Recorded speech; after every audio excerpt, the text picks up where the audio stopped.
We gave a dream to every child. CB Education System, a network to all over Pakistan, under supervision of Ministry of Defence. CB Public School and College, Texla, Kent. Admission open. अस्सलाम वालेकुम student, जैसा कि आपको पता है कि हम class 10th का जो फर्स्ट चैप्टर है सिंपल हार्मोनिक मोशन, उसकी थ्योरी से रिलेटेड कुछ क्वेश्चंस जो हैं वो सॉल्व कर चुके हैं। और हमारा जो प्रीवियस लेक्चर है वो न्यूमेरिकल प्रॉब्लम से रिलेटेड था। न्यूमेरिकल प्रॉब्लम्स जो हैं वो सॉल्व करने के लिए आपको एक फुली सॉल्यूशन वीडियो जो है वो ऑलरेडी उसका लिंक सेंड कर दिया गया है। आपका काम जो प्रीवियस था तो वो ये था कि आप उन क्वेश्चंस को बार बार समझें, अंडरस्टैंड करें, फिर बुक्स की मदद से उनको सॉल्व करें और उसको ग्रुप में जो है वो अपलोड करें। आज हमारा जो पोर्शन है वो है कंसेप्चुअल क्वेश्चंस। न्यूमेरिकल पोर्शन के अलावा कुछ क्वेश्चन ऐसे हैं कि जो पेपर पॉइंट ऑफ व्यू से बहुत इंपॉर्टेंट हैं। कंसेप्चुअल क्वेश्चंस बेसिकली पूरा चैप्टर का एक ऐसा पार्ट होता है कि जिसमें उस चैप्टर की क्रीम को डिस्कस किया जाता है, मेन पॉइंट्स को डिस्कस किया जाता है। तो जो चैप्टर नंबर 1 के जो टोटल कंसेप्चुअल क्वेश्चंस हैं वो हैं 5। मेरा अभी आज का जो लेक्चर होगा इसमें जो सॉल्यूशन वर्क होगा वो मैं करवाऊंगा। जो अंडरस्टैंडिंग के जो क्वेश्चन होंगे उन क्वेश्चंस का जो एक बैकग्राउंड थीम है वो मैं आपको समझाऊंगा और इनकी जो सॉल्यूशन की जो पीडीएफ फॉर्म में, रिटन फॉर्म में होगी, जहाँ से आप उनको याद कर सकते हैं, उनको समझ सकते हैं और दोबारा लिख सकते हैं, तो वो भी आज के लेक्चर में इंशाल्लाह अपलोड की जाएगी। तो आज हम सबसे पहले चलते हैं अपने अंडरस्टैंडिंग पॉइंट ऑफ व्यू की तरफ कि हम आज के जो फर्स्ट चैप्टर के कंसेप्चुअल क्वेश्चन हैं उनको अंडरस्टैंड कैसे कर सकते हैं। नंबर 1 पे जो क्वेश्चन है उसका जो स्टेटमेंट है वो ये है, if the length of a simple pendulum is doubled what will be the change in its time period. अगर किसी पेंडुलम का जो लेंथ है उसको अगर डबल कर दिया जाए तो उस पेंडुलम के टाइम पीरियड पर क्या फ़र्क पड़ता है। तो सबसे पहले तो हम ये डिस्कस करेंगे कि हमारे पास जो टाइम पीरियड है पेंडुलम का उसका फार्मूला क्या है।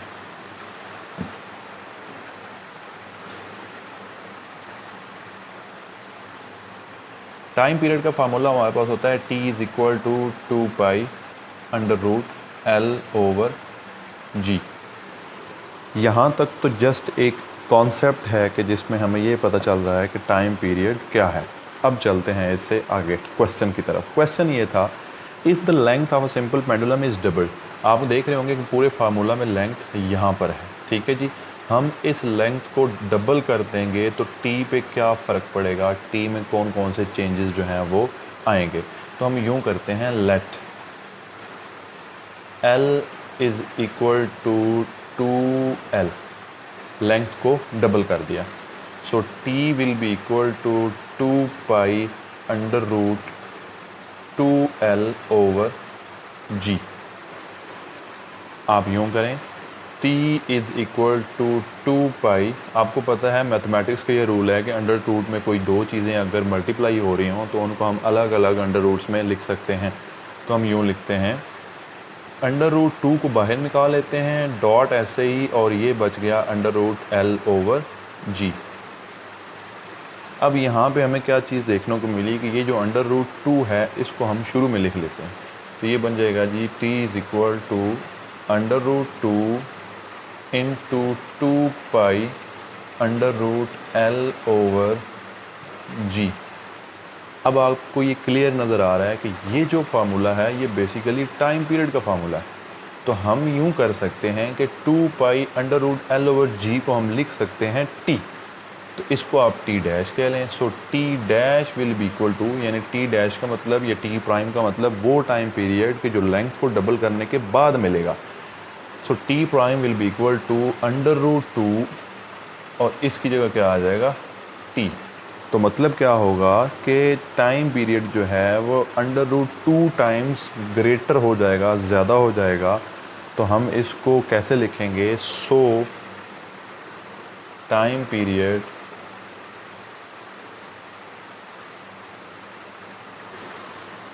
increases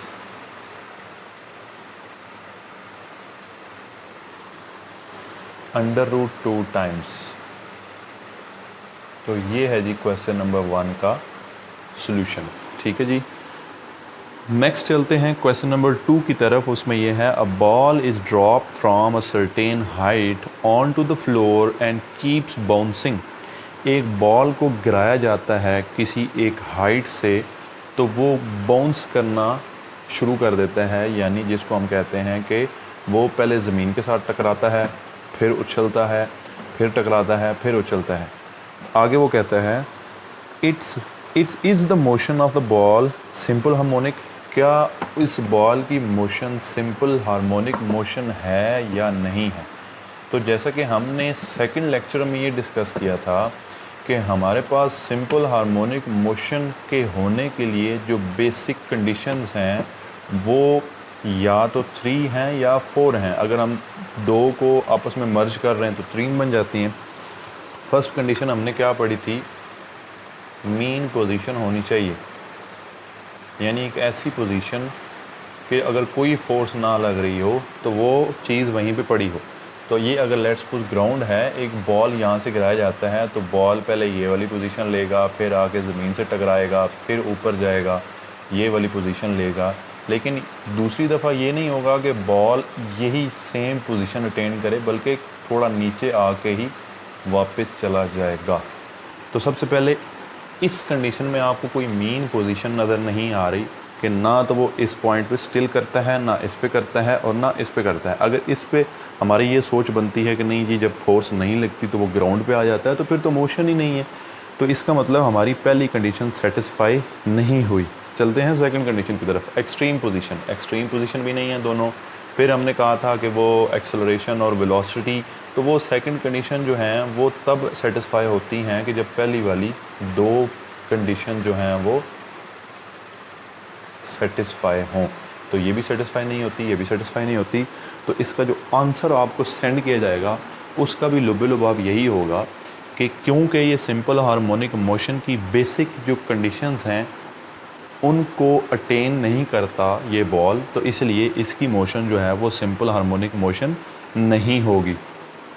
ये होगा जी क्वेश्चन नंबर 2। क्वेश्चन नंबर 2 दोबारा से रिपीट करता हूँ।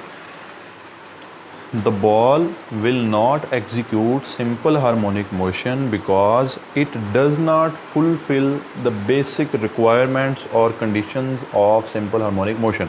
शॉर्टली आपको बताया है, जो बेसिक इसका आंसर है वो अभी आपको सेंड कर दूंगा। चलते हैं क्वेश्चन नंबर 3 की तरफ। क्वेश्चन नंबर 3 है a student perform 2 experiments with a simple pendulum. एक स्टूडेंट्स ने 2 एक्सपेरिमेंट परफॉर्म किए हैं एक ही पेंडुलम को लेकर। ही और शी यूज्ड 2 बॉब्स, यानी 2 लोहे के जो बॉब्स हैं, यानी कि जो बांधे जाते हैं किसी एक पेंडुलम के स्ट्रिंग के साथ, धागे के साथ। एक मिनट मैं आगे पढ़ता हूँ। 2 bobs different masses by keeping other parameters constant।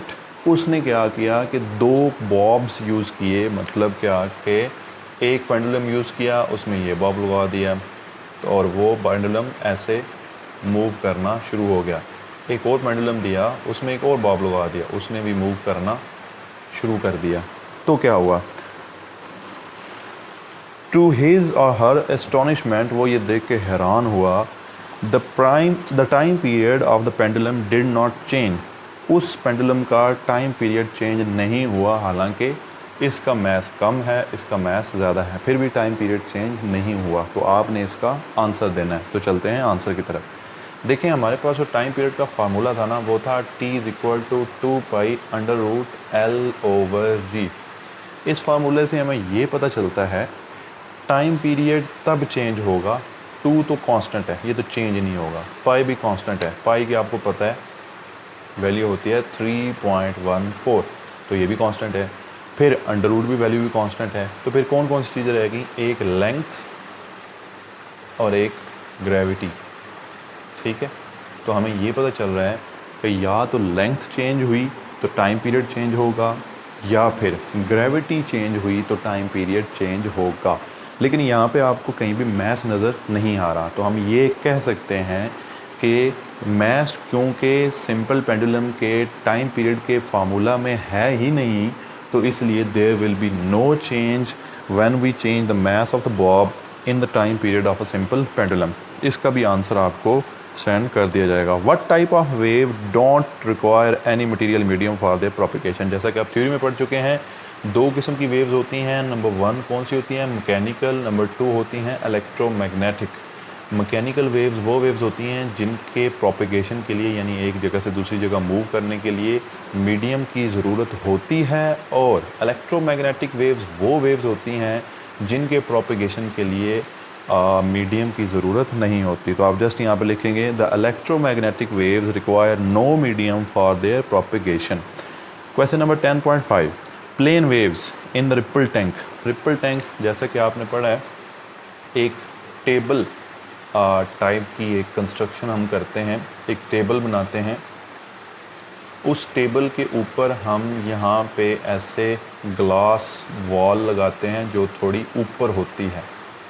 उस ग्लास वॉल में हम पानी भर देते हैं, ठीक है। तो फिर जब उसके ऊपर ऐसे वाइब्रेटर टच करता है तो यूं वेव्स पैदा होती हैं। तो प्लेन वेव्स मतलब एक प्लेन के ऊपर पैदा होने वाली waves. Plane waves in the ripple tank undergo refraction. Refraction और रिफ्लेक्शन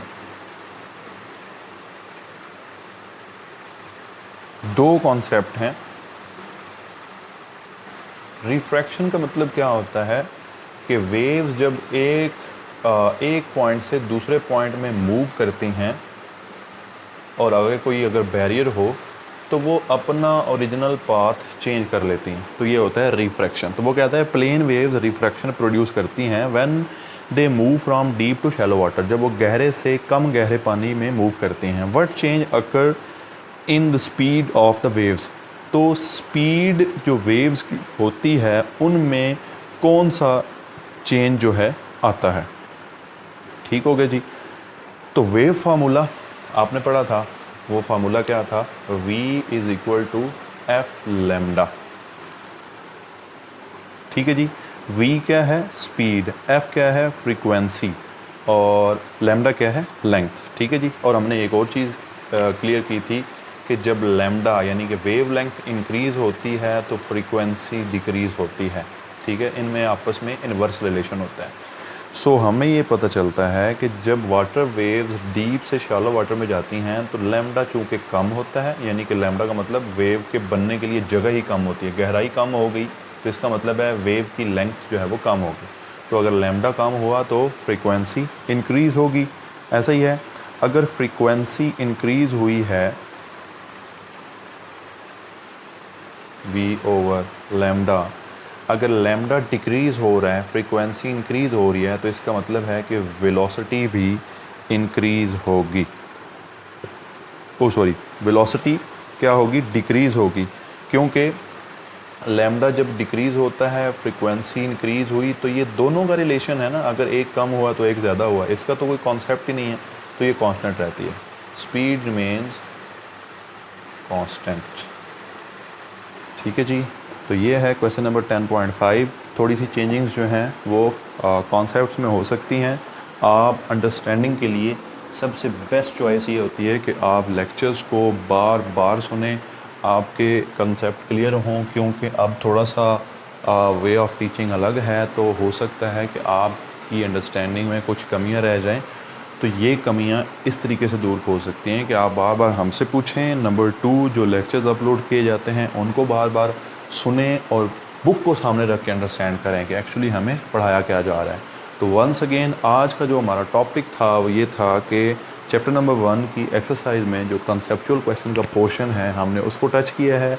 उसके अंदर 5 क्वेश्चन थे। हमने 5 क्वेश्चन को अटैम्प्ट करने के जो बेसिक कॉन्सेप्ट्स थे वो डिस्कस किए हैं, और इन क्वेश्चंस का जो सॉल्यूशन है वो पीडीएफ फॉर्म में, बल्कि पूरी बुक का जो सॉल्यूशन है वो पीडीएफ फॉर्म में अभी अपलोड कर दिया जाएगा।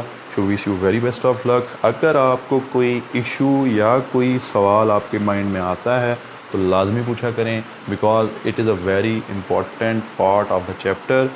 सो खुश रहें, सेफ रहें और अल्लाह ताला आपको खुश रखे। अस्सलाम वालेकुम।